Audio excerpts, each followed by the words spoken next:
33 minutos pasan de las 8 de la mañana. Seguimos en Desayunos Informales y seguimos con otras noticias que decíamos tienen que ver con la educación. El grupo denominado EDUI 21, integrado por expertos en educación, presentó el libro abierto, un conjunto de ideas para reformar y poner de cabeza el sistema educativo, entendiendo que son necesarios cambios profundos. Algunas de las propuestas pasan por darle mayor autonomía a los centros educativos, más poder al Ministerio de Educación, generar cambios profundos en la forma de trabajo de los docentes y terminar con la repetición. Una de las voces críticas a esta propuesta fue la propia Celsa Puente, directora de secundaria, por entender que muchas de estas iniciativas ya están en práctica y no son novedades. Vamos a conocer otra opinión de las autoridades de educación. Estamos con Robert Silva, que es integrante del CODICEN en representación de los docentes y que también además forma parte de EDUI 21 y ahí sabemos si se están cumpliendo o no. Robert Silva, buenos días, gracias por venir. ¿Qué tal? Un gusto, gracias por la invitación. ¿Cómo andan? ¿Le llamó la atención las declaraciones de Celsa Puente? ¿Se están cumpliendo o no? A ver, a mí lo que me llama gratamente la atención es que exista un conjunto de ciudadanos y de referentes en materia de educación de que estén interesados en trabajar, en proponer... Sin afiliación política, cosas, ¿no? Porque son de todos los partidos políticos. Claro. Cada uno tiene la suya. Cada una tiene la suya. Digo, no es que cumpla, claro. pues se llamaba el libro blanco y lo cambiaron justamente eso es lo que, sí, para que no hubiera alguna mala interpretación. Pero hagamos un repaso, Robert, para que la gente tome dimensión, sí, ¿no? Porque están Fernando Filgueira y Juan Pedro Mir, que eran su secretario y director de Educación en este gobierno. Está Pablo da Silveira, que es el principal asesor de Luis Lacalle Pou. Hay asesores del Partido Independiente. Está Renato Perti del Partido Colorado. Hay gente como Richard Reed, que Fossati, del Partido de la Vida. Fossati también. Guillermo Fossati. O sea que hay gente de todos los... Hay gente de fuera de la educación, como Reed, Bruno Gili, gente de todos lados. Se ha logrado encontrar...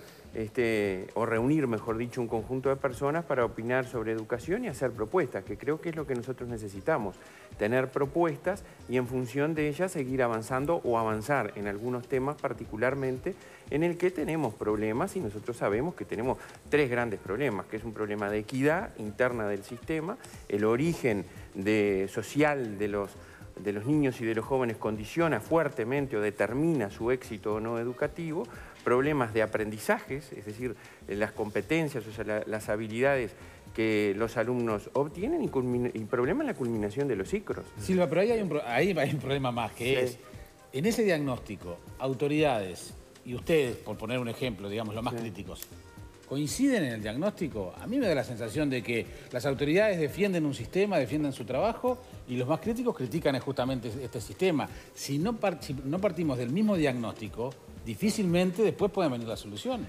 Claro, yo creo que existe un conjunto de personas, independientemente de los lugares que ocupen, que coincidimos en que se encuentran una serie de problemas en el sistema educativo y que hay que trabajar por ellos.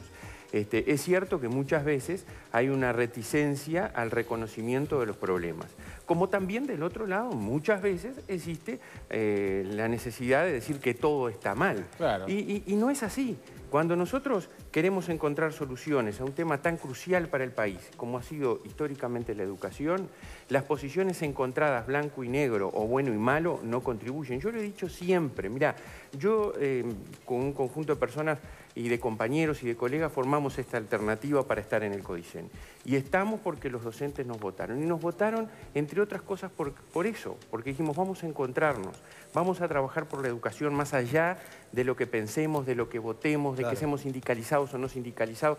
Vamos a trabajar. Y hoy por eso estoy en el CODICEN. Lo que pasa, Robert, es que después se da la politización del tema. Entonces, las actuales autoridades de la educación que vienen del gobierno anterior defienden lo que se viene haciendo, pero en la campaña electoral anterior se había reconocido por parte del partido de gobierno que había un problema en la educación, que había que hacer un cambio del ADN, y se puso a personas así para hacer ese cambio, y esas personas terminaron afuera del gobierno. Entonces, ahí hay una lógica política. Pero yendo concretamente a los temas que están planteados, ¿no? Uno de ellos tiene que ver con la gobernanza, la reestructura de los organismos que toman las decisiones, y precisamente para el CODICEN pueda tener mayor incidencia en los llamados consejos desconcentrados. Por ejemplo, el de secundaria. Por ejemplo, con Celsa Puente. Vos has llegado a decirte que de algunas cosas te enterás por la prensa. Sí, absolutamente cierto. Me entero permanentemente de muchísimas cosas por la prensa y no solo yo. En eso coincido. Yo tengo un pequeño matiz, digamos, o una posición en este sentido. El país muchas veces se ha enfrascado en reformas estructurales del sistema creyendo que con ello transforma la educación. Cuando se aprobó esta ley había dos grandes paradigmas. Número uno, más recursos para la educación. Número dos, cambiar la estructura del sistema educativo. Se hicieron las dos cosas. La realidad la tenemos hoy frente a nuestros ojos. Entonces, esa realidad que los resultados son iguales. Que tenemos problemas severos y que en algunos casos, no por ejemplo, ahí. en repetición en secundaria, estamos con índices de repetición más altos que lo que teníamos en el 2005. Pero lo que quiero decir con esto es, no quiero entrar en el discurso de lo bueno y lo malo, sí quiero decir, si nosotros nos enfrascamos en una discusión de la estructura orgánica del sistema educativo, paralizamos por 5 años el sistema educativo, generamos y damos pie a movilizaciones y discursos de la más diversa entidad y grandilocuencia, muchos de ellos. Lo que creo en lo personal es que nosotros tenemos un sistema educativo, una estructura de un sistema educativo que sin dudas requiere cambios. Yo estoy ahí. O sea, no hay duda que requiere. Recién hablaste de repetición y una es eliminar la repetición. Sí, a ver, pero para terminar lo de la gobernanza. Lo de la gobernanza creo que hay que hacer cambios. Ahora, yo no pondría absoluto foco en eso. Yo sí lo que pondría, ¿saben qué es? Primero es un plan, una línea de acción por donde ir. Luego pondría en el marco de ese plan objetivos, metas para alcanzar los objetivos, recursos y responsables. Y un equipo consolidado. Un equipo que independientemente del lugar que ocupe, sabe hacia dónde quiere ir, Robert, qué es lo que quiere hacer. Ahí hay uno de los planteos que yo creo que sería más transformador de la educación en sí misma, que estaba planteado en la reforma que Filgueira y Mir tenían planeada y de la que se habló mucho, porque además es donde se concentra hoy el gran nudo, por lo menos de lo que es primaria y secundaria, y son los 12, 13, 14 años, el pasaje de la escuela al liceo, y ahí sí la propuesta es transformadora, porque es ir a un modelo de 9 años de corrido, se acabó hasta sexto y hasta sexto, y después 3 años más, de los 15 a los 18, de educación para jóvenes. Eso sí sería una transformación grande, ¿no? Sí, es un poco lo que se ha avanzado en otros países y algunos están de vuelta en ese tema. Yo creo que hay que trabajar fuertemente por lograr esa mancomunión entre la culminación de la primaria y la educación secundaria o la UTU, ¿verdad? La educación media. Ese pasaje, lo que dice la propia nota y que todos lo sabemos, en sexto no llega al 2% o apenas supera el 2% de la repetición y en primero va al 25-28%, en secundaria y más del 40% en UTU. Entonces, a ver, señores, estamos en una situación. No ¿Quién son paga los los platos alumnos, rotos? sistema, claro. ¿Quiénes pagan los platos rotos? Los alumnos y sus familias. Sí. Entonces, por lo tanto, hay que idear algún mecanismo. Y hay cosas que se están haciendo. Nosotros desde el Codicen estamos trabajando y para...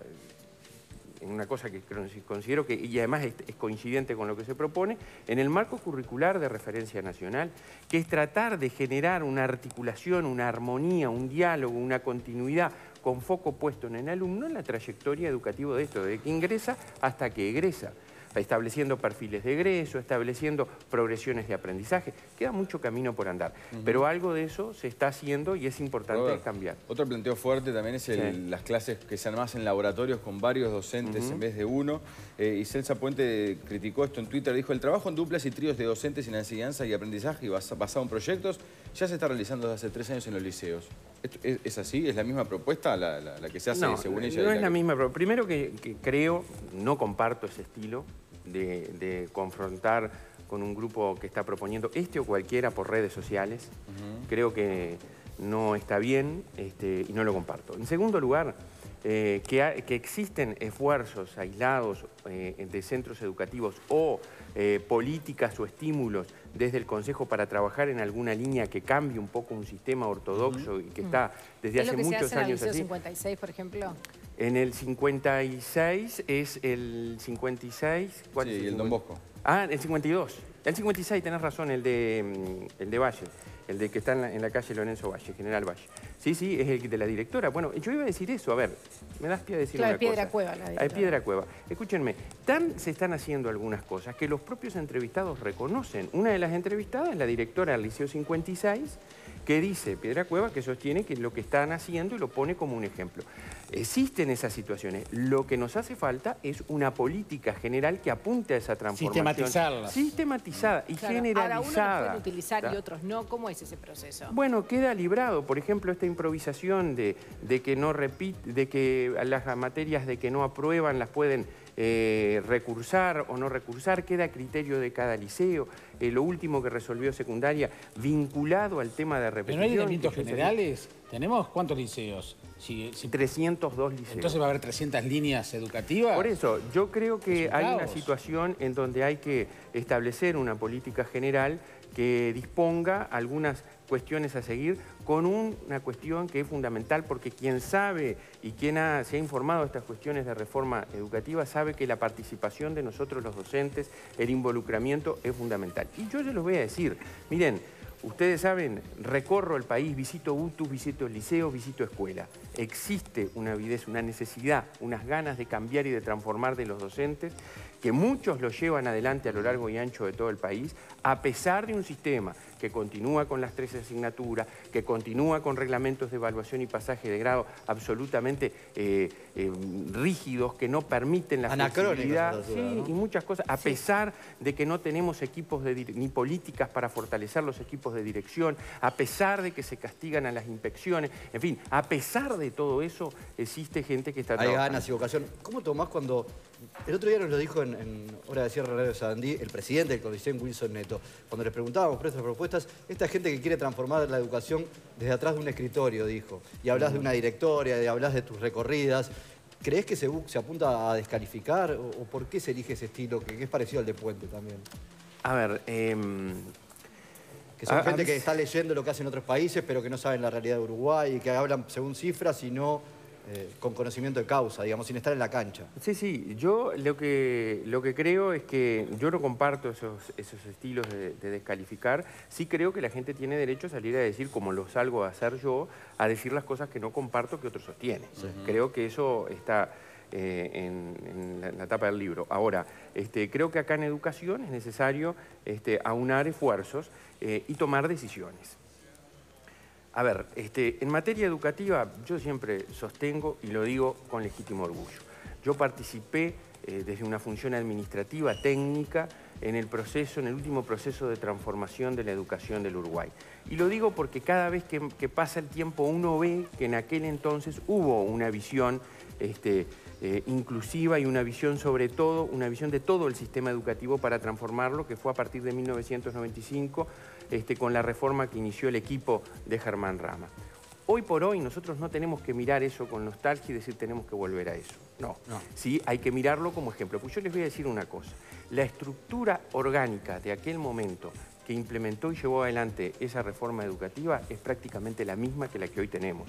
Con alguna variante de la ley del 2008 que le quitó un poco de potestades al CODICEN, en fin, pero la estructura era más o menos la misma. Sí. Yo creo que nosotros, para iniciar un proceso de transformación y continuar las buenas cosas que se están haciendo hoy por hoy, pero hacer las que están pendientes de hacer, necesitamos fortalecer la estructura orgánica que hoy tenemos. Y eso pasa por una cuestión que tú dijiste, Juan Miguel, hace un rato, que también lo hemos venido sosteniendo, que es el fortalecimiento del CODICEN como órgano director. Nosotros tenemos un sistema fragmentado, que esa fragmentación se traduce o se traslada a los alumnos en esas inequidades que vemos que existen, también a nosotros los docentes y en general al funcionamiento. Entonces tenemos que fortalecer el rol del CODICEN, proteger y fortalecer la institucionalidad que muchas veces está debilitada, porque las decisiones no se toman donde se tienen que tomar. Entonces, esas cuestiones harán necesariamente que en este periodo que nos quede, nosotros estamos trabajando por eso e incentivando que así se haga, claro. que se adopten medidas. Dos cosas. Por un lado, ahora que hablaste de la reforma de Rama, en el diario El País, en este informe que realizaron sobre estos cambios, esta reforma, Filgueira habla sobre esa reforma y dice que Rama le preguntó a su padre, que también era sociólogo, por esa reforma, le dijo, sí, pero solo vos la podés llevar a cabo porque sos un hombre enciclopédico. Y por otro lado, ustedes también proponen que los docentes sean universitarios, que haya un cambio en la elección de horas. No tenemos los docentes sindicados y ¿cómo van a reaccionar si ya no reaccionaron los sindicatos? Sí, a ver, yo creo que nosotros tenemos los docentes, pero nosotros los docentes necesitamos de una mayor formación y una mayor profesionalización que muchas veces el sistema no nos da. Sabemos todos que en el 2008 hubo un jaque mate a la formación inicial de los maestros y profesores con un plan que las consecuencias las tenemos hoy a la vista. ¿Cuáles son? Entonces, las consecuencias, por ejemplo, la desvinculación, la disminución drástica, menos de la mitad de los egresados de maestros, la disminución de los egresados de profesores, ¿verdad? La culminación cada vez de menor cantidad de alumnos en tiempo y forma, la evaluación que te dicen de las competencias que los alumnos de educación inicial, de formación docente no tienen, en investigación, en segunda lengua, en tecnología, etcétera. Podemos seguir. El asignaturismo, la fragmentación, la visión montevideana que se impulsó al interior, porque se hizo una reforma en contra de los SER, con una visión de acá para destruir lo que había antes, y eso es así. Y esas cosas nosotros no las podemos volver, no podemos quedarnos en eso, tenemos que mirar y creo que se está trabajando para transformar la formación docente y en esa cuestión creo que porque es muy mejorar buena. la formación Ahora, también, Robert, después implica pagar más también, ¿no? Una persona que tiene otra implica formación... pagar más a la persona, implica que no se ascienda solo por antigüedad, un tema que venimos hablando, implica que no gastemos millones todos los años en elección de hora, porque dicen, bueno, no, mire, el 85% está en el mismo centro, entonces ¿para qué hacemos elección de hora?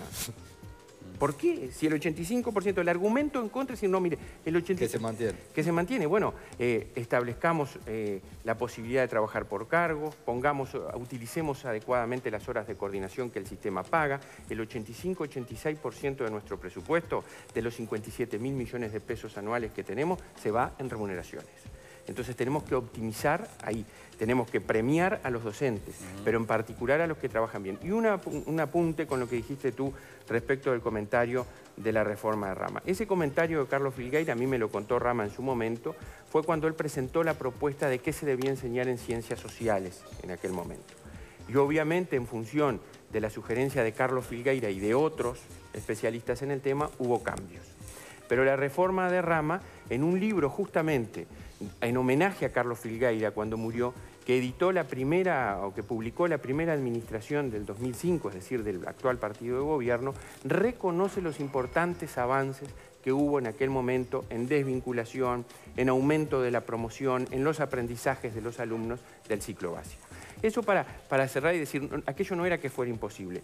Obviamente a eso no tenemos que volver. Hoy tenemos que trabajar por competencia. No había ni internet en aquella claro. reforma para otro mundo. ¿Se acuerdan que se gastó $1,5 millones en instalar computadoras, aulas de 16 computadoras en los centros educativos y se puso curricular la enseñanza de la informática que no existía? Sí. En fin, hubo una serie de cosas, pero creo que debemos avanzar positivamente hacia el futuro, mirando con optimismo el mismo y tratando de unir y no de dividir. La última posibilidad de discutir en esta rendición de cuentas. ¿Se necesita más plata? ¿Hay que llegar al 6% o capaz que más todavía?